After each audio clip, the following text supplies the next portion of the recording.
Hi everyone, this is Princess AV here at the House of the Princess, where we're always 50% righteous, 50% ratchet. Thank you for tuning in. Today I am doing this video on Belle Collective episode 2. So if you're new to this channel, please go back and watch the first one so you can get the real feel of how I do things and what I think about this collection. And also, before I get deep into this video, I want you to stop. Take a second. Look down. Okay? And I want you to hit the like button, also the subscribe button. That is very, very important, because if you want to keep hearing my commentary, I want you to be here to know what's going on. Also, if you really want to know what's going on, press the notification button so soon as another video comes out, we'll let you know. But without further ado, I'm going to get right into it. So seeing this is episode 2.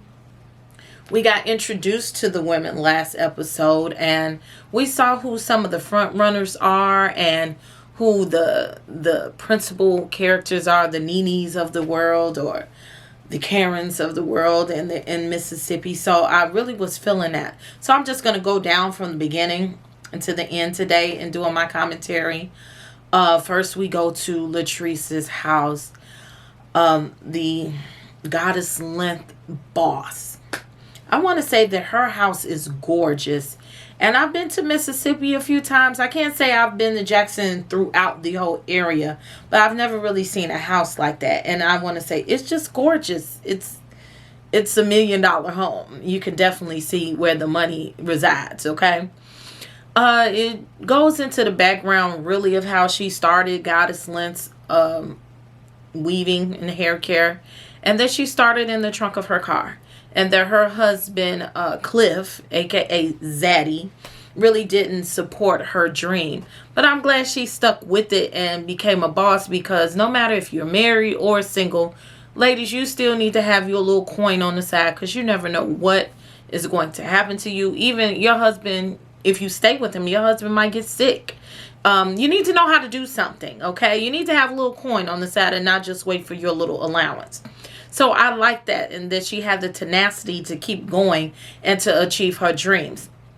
Now they go into the room. Now first she's talking with her publicist. And, you know, it's something about that man, Zaddy. You know, he acts like he's her daddy. And to me, he reminds me, he from the streets, okay? Like he didn't had a lot of women in his day, or he done ran some whores or something like that. It's just something about him. This is real street-like, kind of, you know, savage-like. He's very slick and slithery-like, you know. So he tells her publicist how beautiful she was. And you could obviously tell Latrice had a little problem with him complimenting other women. And I might not. It depends on how advanced it is. So, you know, that was a thing. And I could kind of see why it was a thing, because it was the way he said it. But he plays on her insecurities a lot, and I can see that early on.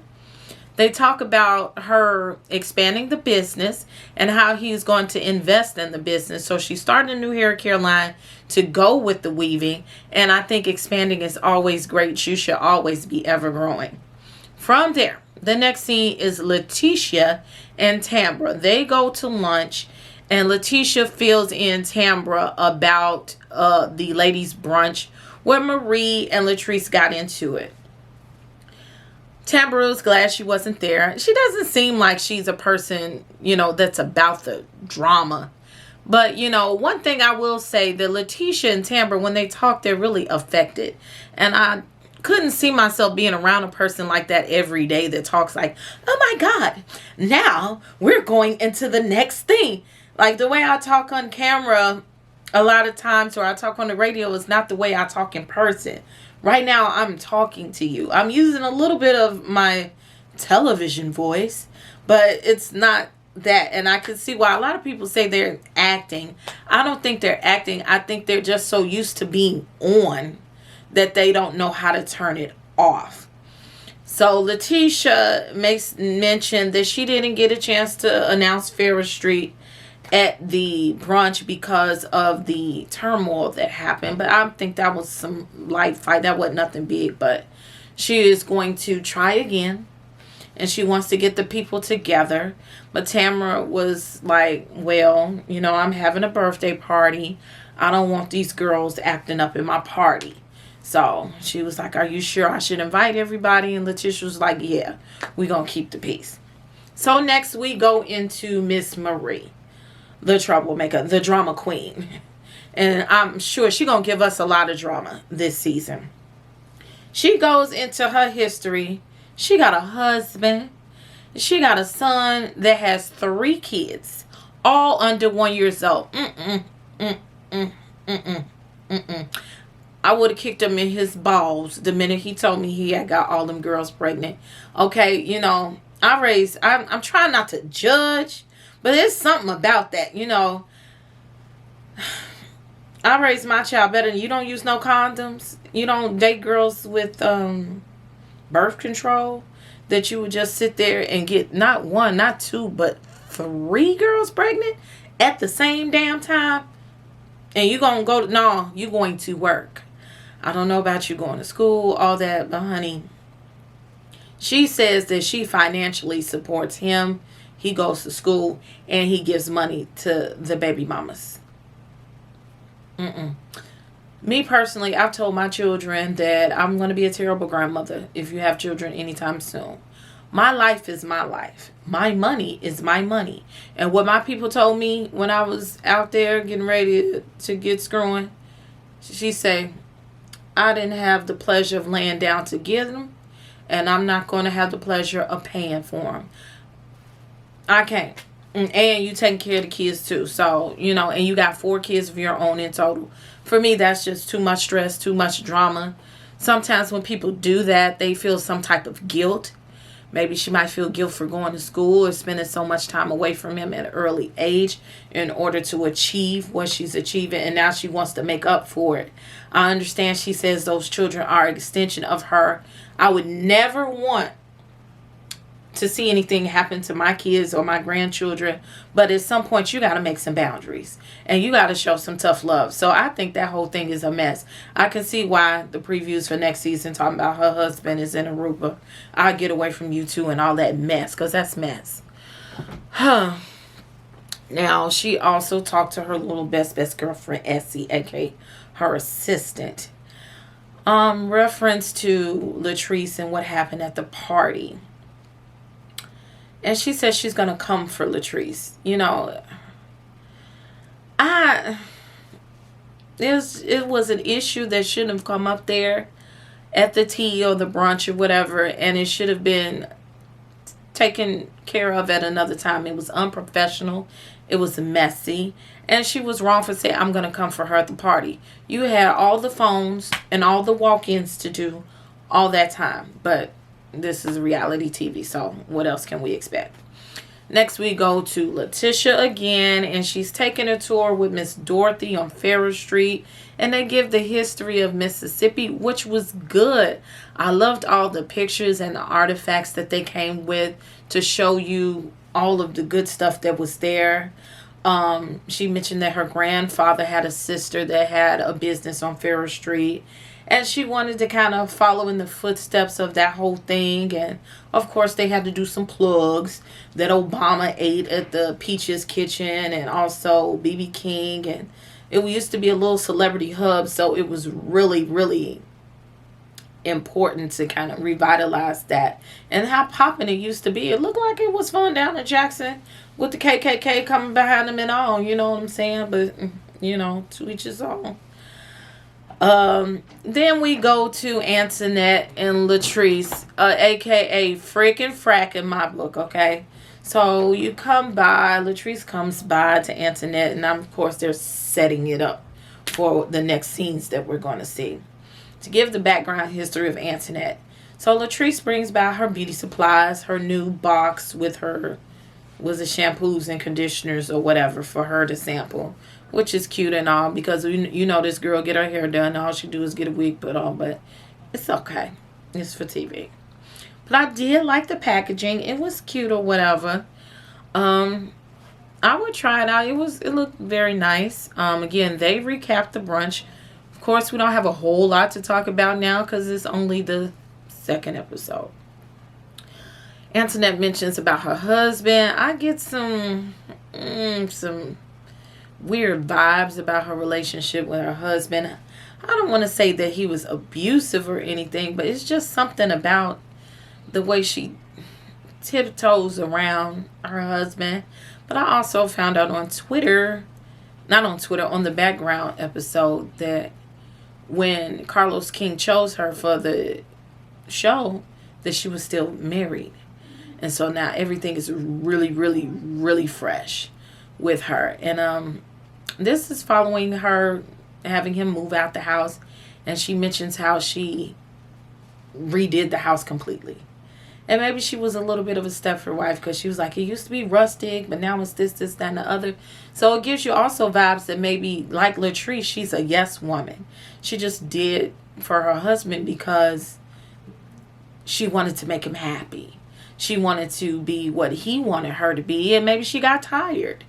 And she's a whole new woman, or the person that she wanted to be, she could never just really come out and just be. So, you know, these things happen.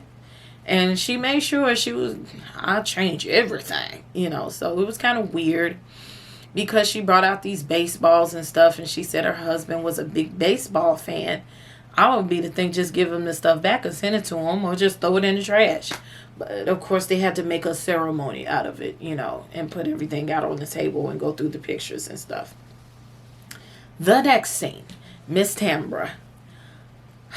She is, I'm going to first say that she seems like she is a joy to be around. She seems like she's a real down-to-earth person, a nice person, a sweet person. But there are just a few things that I just don't like. You know, the way she talks like she's on the radio all the time. And that hair, she is so small. Y'all know I do my hair, okay? She is so small, but then she's got all this big hair. I just wish she would take like at least one bundle out the wig, okay? Just bring it down a notch, because it's just so much. I mean, she had the hat on and the hair couldn't even fit under the hat.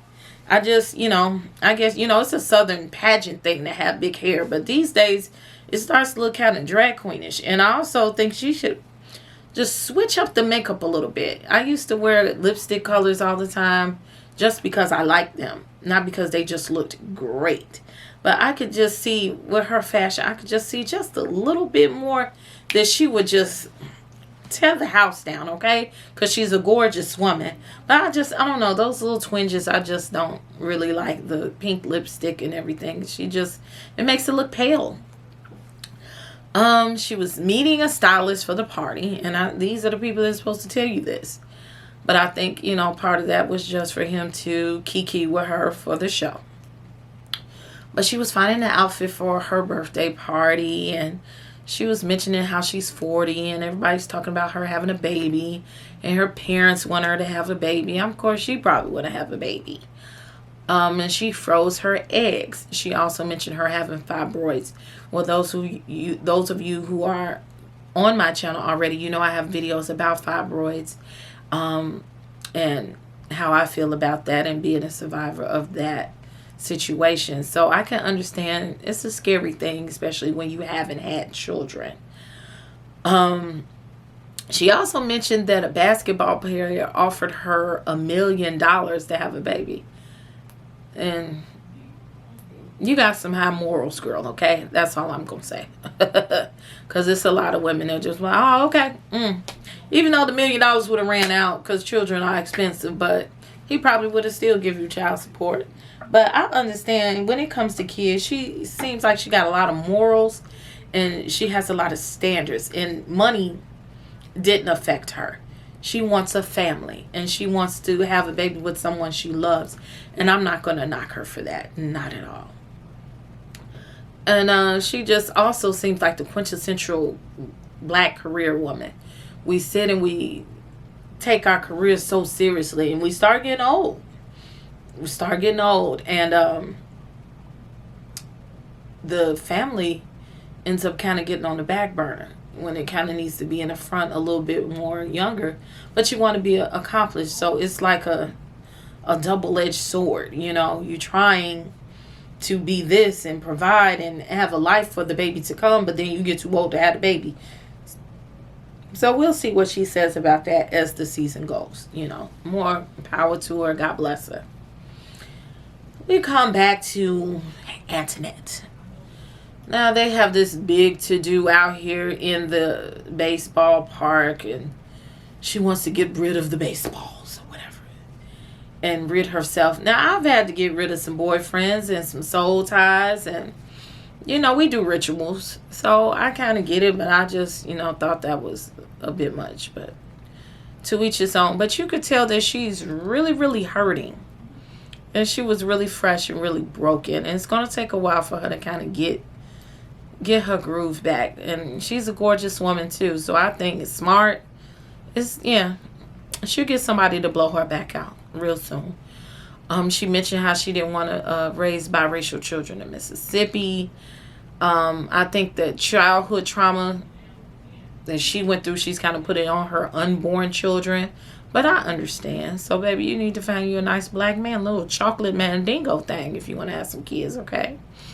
Yeah, she's still grieving the relationship. Her and her friend were out there drinking and playing baseball with the two of them to try to get over this man. Child. Like I said, I think it was something to their husband. He was doing something to her for just so abruptly just leave him alone. It was something to her, but I think we'll find out later in the season. Trust me, you heard it first. It's something to that man, okay? And I hear she's, she wasn't trying to tear him down. But I'm a woman, and I've been through some things, honey. So, yeah, I kind of see it. Nah. We are in Tambra's birthday party. So everybody get there before her. She's got to do her grand entrance. Look, it's my tag out this whole time. Why y'all ain't tell me? Anyway, Letitia comes in and talking to Latrice's publicist on some people that she wants to squash the beast at the party. And I remember from being down south, and I'm from up north. I do know that the fashions in places like Jackson, other places, are a little bit slower than where I'm from. So I'm trying to give leeway. But these are bosses. So, I just kind of expected more. But, honey, whatever the hell Letitia was trying to put together at that party, it was a bit much. I got a rack on me. So, I done had that Lomi bra. It was just... it was a little bit all over the place. The wig wasn't everything. That's all I'm gonna say. Just wasn't quite. Okay. And here comes Zaddy and Latrice coming in with Antoinette. Zaddy is a stage 5 clinger. I cannot be with no man. I want my man to be with me. Okay? When he's with me, he's with me. Baby, let's go over. But baby, you is not going to follow me every goddamn where I go. Okay? That's a fact. Okay? Go get you a life. Okay? That's too much for me. You right there. I'm with the ladies. You right there all the time. And he got to go everywhere she go.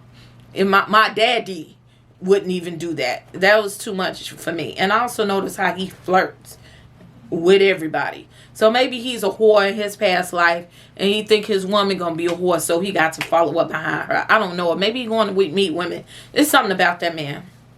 It's something about him, but I guess. And Latrice mentions that the hair problem with Marie to Letitia, and she breaks down, what happened again. And of course, she wants her to squash it. And Antoinette mentioned, she said, well, what does Marie do? Oh, it was all kind of shade at the table. What does Marie do? Okay. And, Tisha had to defend her friend. You're not going to come for my friend, she says. Marie is a multi-million-dollar psychologist, whatever that girl do. But she made sure that she said she was a rich bitch. Okay. And kept it moving. And Antoinette, backpedaled a little bit. She was like, well, I wasn't, saying that she doesn't have a job. I'm just want to know what she do. It wasn't no shade or anything, but I guess so. It started getting a little heated. And then Zaddy was like, okay, well, let's stop this cackling. And, you know, he's the only man at a table full of women. And he don't want them to do cackling women stuff. So, you know, he told them to bring it on down. But he shouldn't have been over in there in the first place. How about that? And Latrice sees Marie coming in the party and calls her Marie Bo Peep. Okay, I was here for that shade because it was funny. Talking about her little ugly ass outfit that she had on at the brunch. But I'm glad Marie came with a little bit of heat that day. She looked like she had her underwear on. She had her thought wear on. She was ready for that function. So it's good to see that she's a versatile. But she come out, and one thing she said was Latrice is not a boss. Like, it's just, you know, the little bit of tearing down between the two of them, it wasn't necessary. It was a minor thing that turned into a major thing that could have been fixed. And I really think that they just didn't take care of it right. Now we run into Tambra. She has to come into the party and make her grand entrance. Now she come in there with a police escort. And I'm, girl. You know, well, I'm from Chicago. And so we're not really trying to have no police around us, okay? You know, so she said all the VIPs have a motorcade. So I guess if that's what goes on in Jackson. But I probably didn't had a band or something. I don't know. But do you, boo? It's your birthday. You turn 40. Have a great time. So, yeah. She mentioned how now she wants to be on television. And I can see her do it. She's great. She's great. She's on TV now. So she's achieving her dreams and will achieve her dreams. And she was telling, you know, everybody. She was real gracious at our party. I will say that. Then you fast forward to Letitia trying to mend this situation between Marie and Latrice. And Marie said, you know, now she cares about what she doing, where she does it. She acknowledged that it was inappropriate to talk about the issue with Latrice at Tambra's party, and she didn't want to. But the thing about her face is, if you even look at the beginning of the Belle Collective intro, she always got the stank face. Like, girl, smile. I know you can afford your teeth to be fixed if they look raggedy, but they not raggedy, but whatever, you got money, just smile. It's okay. She looked, you know, real depressed. She looks mean all the time. You know, even when she's happy, she don't look happy. Girl, so she looked depressed. Maybe she was drunk by the end. I don't know, honey. So, you know, Letitia wants to make amends, and her and I think Melanie is the assistant, the publicist to Latrice, and they said, well, we'll table the issue. You know, if you don't want to talk about it now, that's cool. So they said, let's make a toast to tabling the issue. So everybody gets their cup up and toast, but not Marie. She was like, mm-mm. And they was like, oh, okay, boo. We're going to keep it cute and keep it moving. They went away from the table. So then that's when Marie goes in on Letitia. She was like, I'm not fake. I'm not toasting to that girl. And it wasn't toasting to Latrice. They were toasting to tabling the issue and getting along. But she was so evil and mad at the world that she couldn't see that. And it wasn't about her being fake. Because I'm a person that's not fake. But y'all all fake anyway. We could tell. I think Letitia should have checked her a little bit better. She should have checked her behavior. She should have checked just the overall conflict. She should have checked her for... I tell my friends, don't you come to my functions acting a damn fool, okay? It's going to be one. And so she really didn't check her for that, and I think she should have.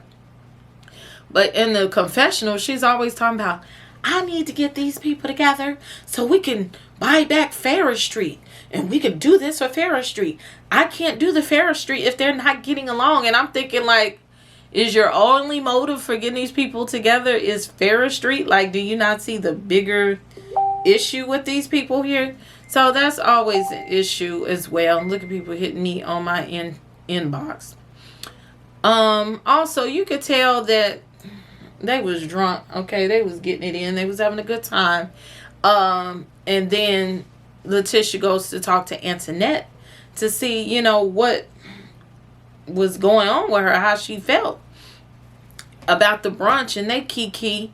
And, you know, Antoinette confessed. She was like, I was talking bad about you, and I want to say I'm sorry. I talked about your brunch all bogus and whatnot. And she was like, girl, don't worry about it. I talked about your wig.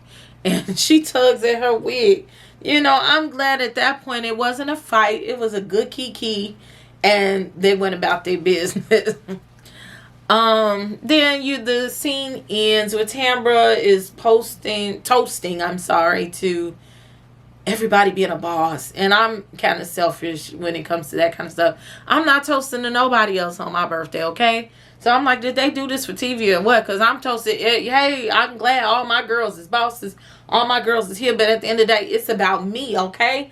Happy birthday to me. Well, let's get it cracking. So, but, you know, I'll just question, was that authentic? But maybe it is. They say it is on Twitter, but we'll see. Overall, that's my commentary on the episode. I think it was a good episode. I'm definitely going to keep watching. I like what they're doing. It's a good change of pace from just the regular cackling and fighting and going over the same storylines. It's a different scene. You get to learn different things. So I'm here for you, Carlos King. I'm here for you on TV. Let's go with this Belle Collective. Let's sit up here. I'm going to find my favorite characters. I feel I might have one, but I'm just not quite there yet. I'm ready to get into the meat and potatoes of the whole story. So, while you're still here, make sure that you like and subscribe to this video. I need your help. I need your subscriptions. If you like what I'm doing, also press the notification bell so you'll know when my next stage of videos is coming out. Again, I'm Princess AV. Thank you for coming to the House of the Princess. Lights out.